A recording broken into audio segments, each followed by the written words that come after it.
इस bell icon को ignore मत कीजिए, इसे दबाएं और द सड़कनामा की सारी नोटिफिकेशन पाएं। नमस्कार, मैं हूं प्रमोद और आप देखना शुरू कर चुके हैं सड़कनामा.com। नगर परिषद की चेयरपर्सन यानी शहर की सरकार, ये हम कह सकते हैं। और चूँकि 2 साल बाद जब चुनाव का समय आया और अब जो है चुनाव एक बार फिर से टाल दिए गए हैं, हम ये कह सकते हैं कि आज जहां नगर परिषद में शहर की सरकार चुननी थी, चेयरपर्सन का चुनाव होना था, वहीं कल देर रात को प्रशासक यानी कि एसडीएम ने आदेश जारी किया और कहा कि कल है वो चुनाव नहीं होगा। सभी पार्षदों को सूचना दी गई और अब जो चुनाव है वो 11 अगस्त को होगा। जी हाँ, हम आपको बता दें कि पिछले लंबे समय से सिरसा शहर की नगर परिषद की चेयरपर्सन के चुनाव को लेकर के इसी तरह से जो है कशमकश चल रही है। और क्योंकि 2 साल पहले सिरसा नगर परिषद की चेयरपर्सन थी शीला सहगल, जो भारतीय जनता पार्टी की समर्थित चेयरपर्सन थी, उसको भारतीय जनता पार्टी की ही पार्षदों ने बगावत करके उसको अविश्वास प्रस्ताव पारित करके उसको हटा दिया था। और तब से चेयरपर्सन का पद है वो शहर में खाली पड़ा है। शहर के लोगों का कहना है कि उन्होंने भारतीय जनता पार्टी को मौका दिया, यानी कि उनके अधिकतर पार्षद उन्होंने जितवाए। और चूँकि शहर में विकास कार्य नहीं हो रहे हैं और उसको लेकर के क्योंकि 2 साल से जो है नगर परिषद की चेयरपर्सन है उनका चुनाव नहीं हुआ था, क्योंकि चुनाव है वो अविश्वास प्रस्ताव पारित करके उनको हटा दिया गया था।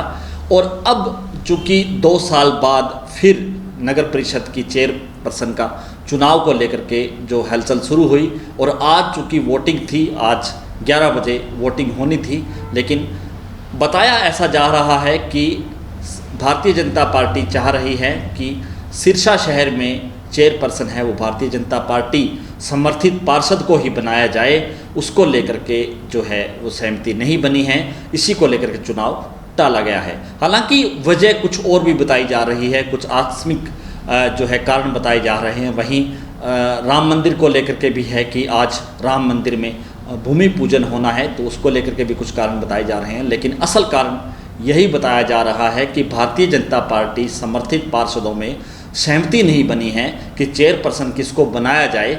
उसको लेकर के फिलहाल अभी 1 हफ्ते के लिए चुनाव है वो टाल दिया है। 1 हफ्ते में भारतीय जनता पार्टी के नेता किसी एक पार्षद पर जो है अंतिम मोहर लगाएंगे और उसके बाद जो है उसको उम्मीदवार बनाएंगे चेयरपर्सन का, फिर वोटिंग हो पाएगी। हम आपको बता दें कि नगर परिषद सिरसा में कुल 31 पार्षद हैं, जिनमें से एक पार्षद का निधन हो चुका है, यानी कि ज्ञान देवी का निधन होने के बाद 30 पार्षद बचते हैं। और जब भी नगर परिषद की चेयरपर्सन के लिए वोटिंग होती है तो वहाँ पे प्रोटोकॉल के हिसाब से स्थानीय विधायक और स्थानीय सांसद का भी वोट है वो इंक्लूड होता है, गिना जाता है। यानी कि 31 में से एक के निधन के बाद 30 सदस्य बचते हैं और उसी तरह से विधायक और सांसद का वोट जोड़े तो 32 सदस्य हो जाते हैं।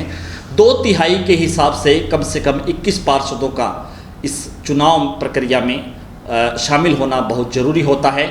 अगर 21 पार्षद नहीं होंगे तो चुनाव स्थगित हो सकते हैं, क्योंकि कोरम पूरा नहीं हो पाता है।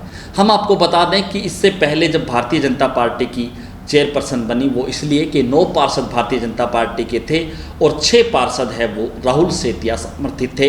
राहुल सेतिया उस वक्त भारतीय जनता पार्टी में होते थे, यानी कि 15 पार्षद उनके पास थे। और उस समय स्थानीय विधायक यानी कि मक्खनलाल सिंगला ने भी और स्थानीय सांसद यानी कि चरणजीत सिंह रोडी ने भी भारतीय जनता पार्टी की चेयरपर्सन को वोट इसलिए डाला कि वो ये चाह रहे थे कि शहर की सरकार है वो उसमें विकास कार्य में उनका योगदान होना है, तो वो विकास के साथ जाना चाहते हैं। तो इसलिए 17 पार्षद है उनको मिले और वो भारतीय जनता पार्टी की चेयरपर्सन शीला सहगल चुनी गई। हम आपको बता दें कि सिरसा शहर में चेयरपर्सन जो कि महिला आरक्षित है, महिला ही चेयरपर्सन के इस पद पे बैठ सकती है। तो अब जो भारतीय जनता पार्टी की ओर से जो 9 पार्षद हैं उनमें से किसी महिला को उम्मीदवार बनाने की कोशिश की जा रही है, लेकिन किसी एक महिला के नाम पे मोहर लगती हुई दिख नहीं रही है, क्योंकि आपसी सहमति नहीं बन पा रही है। और दूसरी तरफ हम जिक्र करें कि गोपाल कांडा, जो कि हरियाणा लोकहित पार्टी के प्रमुख गोपाल कांडा चाह रहे हैं कि सिरसा शहर में उनकी जो है समर्थित जो पार्षद है वो चेयरपर्सन बने, तो वहाँ पे भी लगभग नाम रीना सेठी है, उनका नाम तय है। उनको चेयरपर्सन का उम्मीदवार हरियाणा लोकहित पार्टी की ओर से बनाया जा सकता है। गोपाल कांडा का अगर खुद का वोट माने तो 6 वोट गोपाल कांडा के पास है, यानी कि 5 पार्षद उनके हैं और छठा क्योंकि वो एमएलए हैं तो अपना वोट भी डालेंगे, तो 6 वोट उनके पास हो जाते हैं।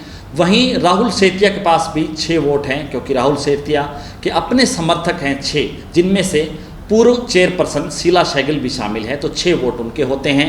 वहीं हम इनेलो की बात करें तो इनेलो के 2 पार्षद हैं, निर्दलीय पार्षद 3 हैं और कांग्रेस के पार्षद 5 हैं। राहुल सेतिया समर्थित जो पार्षद कह रहे हैं कि वो हलोपा की चेयरपर्सन उम्मीदवार यानी कि गोपाल कांडा के साथ किसी भी सूरत में नहीं जाएंगे। तो इस तरह से भारतीय जनता पार्टी ये चाह रही है कि उनका उम्मीदवार यानी उनकी उम्मीदवार बना करके राहुल सेतिया समर्थित है वो जो वोट है वो लिए जा सकते हैं। लेकिन ये हम कह सकते हैं कि राहुल सेतिया समर्थित पार्षद चूँकि पहले शीला सहगल बन चुकी है, तो शीला सहगल को हटाने में भारतीय जनता पार्टी के पार्षदों का हाथ था। उन्होंने खुले रूप से बगावत की थी और उसी को लेकर के जो है अविश्वास प्रस्ताव है वो पारित किया गया। तो अब राहुल सेतिया समर्थित पार्षद भी नहीं चाह रहे कि भारतीय जनता पार्टी की कोई महिला है पार्षद है वो चेयरपर्सन बने।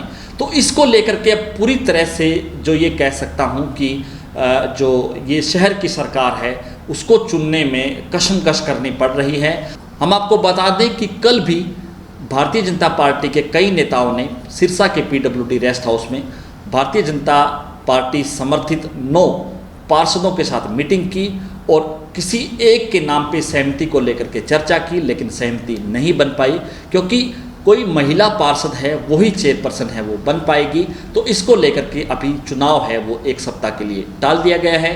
आने वाला समय बताएगा कि किस महिला पार्षद के सर चेयरपर्सन का ताज सजेगा, क्योंकि ये भविष्य के गर्भ में है, क्योंकि चुनाव होंगे तब पता चलेगा कि कौन पार्षद किसको सपोर्ट करेगा। क्योंकि पहले ही 2 साल से शहर के विकास कार्य अटके पड़े हैं, क्योंकि शहर के लोगों का कहना है कि भारतीय जनता पार्टी को उन्होंने वोट दे करके उनकी सरकार चुनी, शहर की सरकार चुनी, लेकिन अपने ही पार्षदों ने बगावत करके पार्षद की जो कुर्सी है उसको हटा दिया और चेयरपर्सन को हटा दिया। लेकिन अब पिछले 2 सालों से नया चेयरपर्सन बनाने को लेकर के कशमकश करनी पड़ रही है।